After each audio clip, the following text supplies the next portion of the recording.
As I told you in the last video that in this video we'll study about naming a variable. मैंने variable बता दिया कि variable कोई भी नाम हो सकता है जो वैल्यू कंसिस्ट करके रखे। X Y A B Z कुछ भी हो सकता है। ठीक है, तो वेरिएबल का नाम हम कैसे देंगे? तो सबसे पहला लिखा है उसकी कुछ रूल्स एंड रेगुलेशन है। Variable name should be meaningful so that they are easy to remember to. आप वेरिएबल का नाम मीनिंगफुल देना, ऐसा नहीं है कि आपने नाम दे दिया कुछ भी लंबा चौड़ा और आपको खुद को नहीं पता कि कॉल किसको करना है या किसको रेफ़र करना है, तो आप ऐसा नहीं यूज़ कर सकते, है ना। तो उसके कुछ रूल्स हैं। सबसे पहला, they can be any size, कोई भी साइज़ का हो सकता है। आप सिंपल सा एक्स भी लिख सकते हैं, जैसे यहाँ पे लिखा है ये वेरिएबल एक्स वाई, और 2 लेटर लिखा है ए बी, ऐसा भी यूज़ कर सकते हैं। वेरिएबल के नाम में राम श्याम भी लिख सकते हैं। AD1, ये भी ऐड 1, ये भी वेरिएबल ही है, तो ये कोई भी साइज़ का हो सकता है। First. Second, can have the characters A Z, a capital letter Z 0 to 9 underscore. Variable के नाम को हम इसमें हम कैपिटल लेटर स्मॉल लेटर कोई भी यूज़ कर सकते हैं। यहाँ पे सभी स्मॉल लेटर यूज़ किए हैं। मैं ऐसा भी लिख सकती हूँ वेरिएबल के नाम में, क्या, जैसे वेरिएबल का नाम यूज़ करिए ए बी, ठीक है, ये भी हो सकता है। स्मॉल ए बी ये भी लिखूँगी, लेकिन इस कैपिटल ए बी और स्मॉल ए बी ये अलग अलग वेरिएबल हैं। यहाँ पे 2 वेरिएबल, ये दोनों सेम नहीं हैं। अगर आप कैपिटल में लिखोगे तो अलग है, स्मॉल में लिखोगे तो अलग है। ठीक है, कंप्यूटर ये नहीं समझता कि A B capital A B small बराबर है।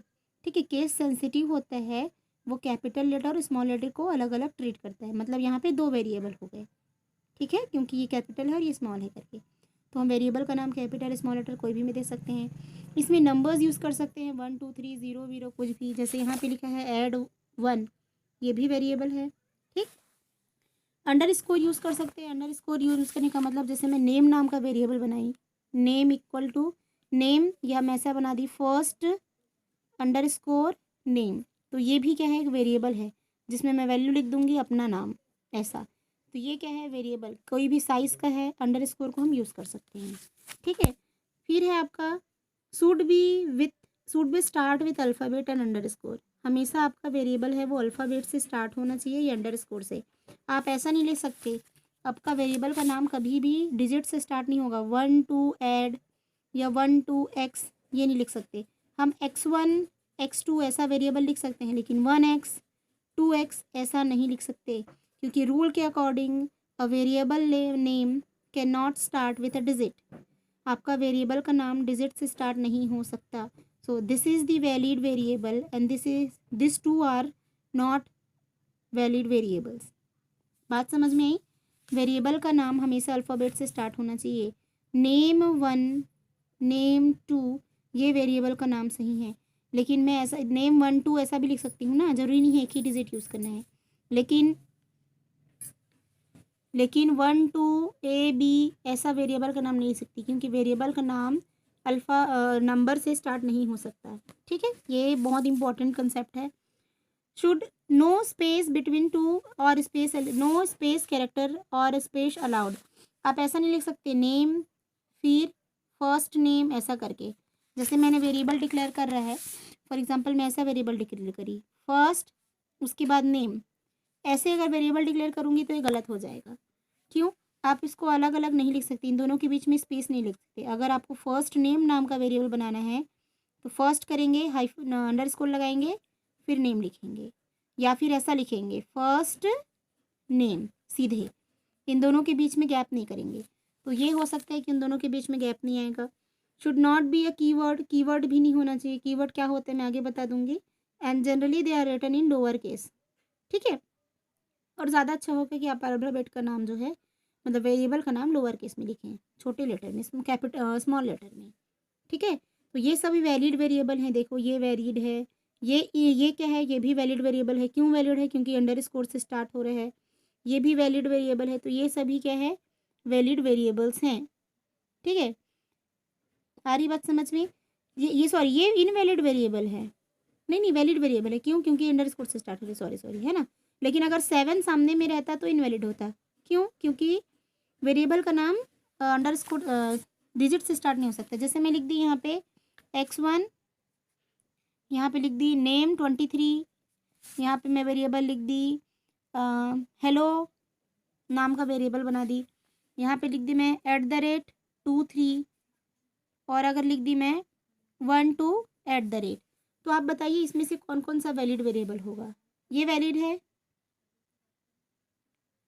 हाँ है, क्यों, अल्फ़ाबेट से स्टार्ट हो रहे हैं और डिजिट आ रहा है, ये हो सकता है। ये वैलिड है, हाँ है, अल्फ़ाबेट से स्टार्ट हो रहा है, इन दोनों के बीच में गैप नहीं है, नेम 23 वेरिएबल हो सकता है। हेलो वर्ड ऐसा लिखी हूँ, दोनों के बीच में गैप है, तो ये वैलिड वेरिएबल है क्या, नहीं। हालांकि अल्फ़ाबेट से स्टार्ट हो रहे हैं, लेकिन इन दोनों के बीच में गैप नहीं आ सकता अगर आप एक ही वेरिएबल डिक्लेयर कर रहे हो तो। ये भी नहीं हो सकता क्योंकि स्पेशल कैरेक्टर है, @ हैश सिंबल, डॉलर, ये सभी हम यूज़ नहीं कर सकते किसमें, नहीं डॉलर आई थिंक यूज़ कर सकते हैं, ये सभी हम यूज़ नहीं कर सकते वेरिएबल डिक्लेयर करते टाइम। तो ये भी क्या है, इनवैलिड वेरिएबल्स हैं क्योंकि ये नंबर से स्टार्ट हो रहा है। तो ये आपको पहचानने आता है कि वैलिड वेरिएबल कौन है, इनवैलिड कौन है, ध्यान से देखेंगे इस वीडियो को। अब कीवर्ड की बात आई तो कंप्यूटर की डिक्शनरी में कुछ ऐसे वर्ड होती हैं जिसकी मीनिंग उसको पहले से पता होती है ना, तो हम उसको वेरिएबल के नेम के जैसे यूज़ नहीं कर सकते। मान लो कि उस मैं बताई थी प्रिंट स्टेटमेंट, PRINT, प्रिंट का जो मीनिंग है वो कंप्यूटर के पास स्टोर है, उसको पता है कि भाई जब भी प्रिंट आएगा मैं जो भी लिखा रहेगा उसको प्रिंट करूँगा, ऐसा है ना उसको पता।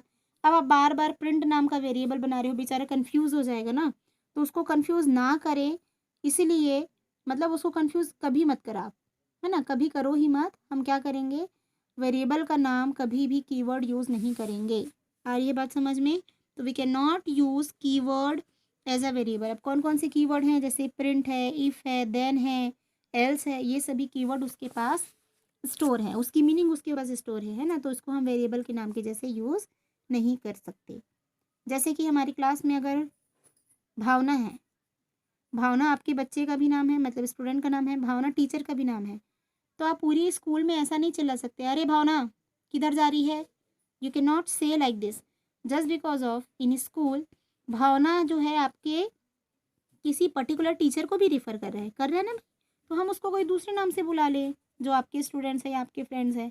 आ रही बात समझ में, तो कुछ इस टाइप का है कि जो कीवर्ड है उसको हम यूज़ दूसरे पर्पस से नहीं कर सकते हैं, ठीक है। तो वो जिस काम के लिए बना है बस उसी के लिए यूज़ करेंगे, हम उसको वेरिएबल के फॉर्म में यूज़ नहीं करेंगे।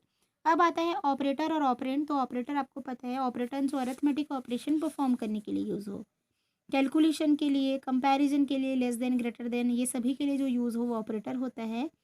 जो पाइथन है वो बहुत सारे ऑपरेटर्स परफॉर्म करते हैं, जैसे arithmetic operators, relational operator, logical operator, ठीक है, असाइनमेंट ऑपरेटर। आपके जो बुक में है उसमें सिर्फ अरिथमेटिक ऑपरेटर बताया है, जैसे प्लस करना, माइनस करना, मल्टीप्लिकेशन करना, डिवीज़न करना और मॉड्यूल, इन सब के बारे में आपको पता है। सिर्फ आपका मॉड्यूल एक नया ऑपरेटर है, तो मैं सिर्फ मॉड्यूल को बताऊंगी। प्लस माइनस करने आता है ना, बताना तो नहीं पड़ेगा, 20 + 10 30 आएगा, 20 माइनस ये, ठीक है। अच्छा, डिवीज़न को वो ऐसा लिखते हैं ना, स्लैश करके, ठीक, ये हमारा कंप्यूटर का टर्म है, इसलिए ये परसेंटेज जैसे दिख रहा है, ये परसेंटेज को कंप्यूटर में पढ़ते हैं मॉड्यूल ऑपरेटर।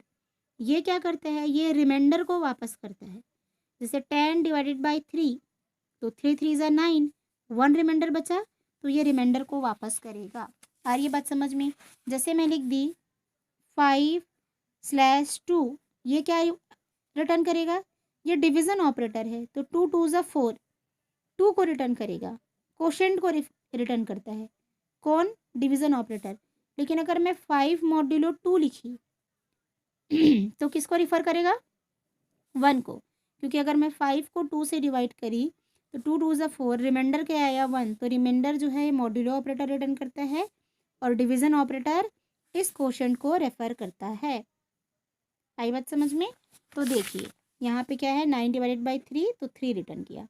10/3 भी लिखोगे ना तो 3 ही रिटर्न करेगा, क्योंकि यहाँ रिमाइंडर शो नहीं होता किसमें, डिवीज़न ऑपरेटर में, पर मॉड्यूलो ऑपरेटर सिर्फ आपके रिमाइंडर को ही शो करता है, ठीक। प्रिंट स्टेटमेंट के बारे में बता चुकी हूँ, प्रिंट स्टेटमेंट का यूज़ क्यों यूज़ करते हैं, जो भी आपका स्टेटमेंट है उसको as it is output screen में क्या कहता है, वो डिस्प्ले कराता है। जैसे मैंने लिखा print double quotation hello word, enter press करेंगे, ये हेलो वर्ड है वो एज इट इज़ क्या होगा, प्रिंट होगा, ठीक। और प्रिंट हमेशा किस में रहना चाहिए, यहाँ पे लिखा है पाइथन इज केस सेंसिटिव, मैं बताई थी स्मॉल लेटर कैपिटल लेटर अलग अलग ट्रीट करता है।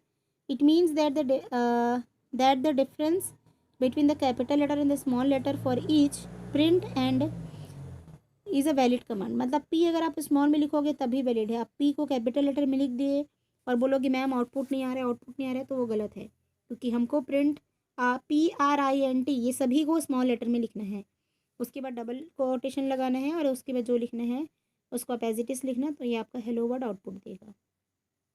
जैसे जो ये अंदर लिखोगे ना वही चीज़ सेम आपका स्क्रीन में डिस्प्ले हो जाएगा। तो ये आपका प्रिंट कमांड है, जो सेम चीज़ें क्या करना है डिस्प्ले कराने का काम आता है। देखो ये आपका आउटपुट आ गया। ठीक, ऐसे हम बहुत सारी चीज़ें हमारा नाम एड्रेस वेड्रेस भी क्या कर सकते हैं, प्रिंट कर सकते हैं।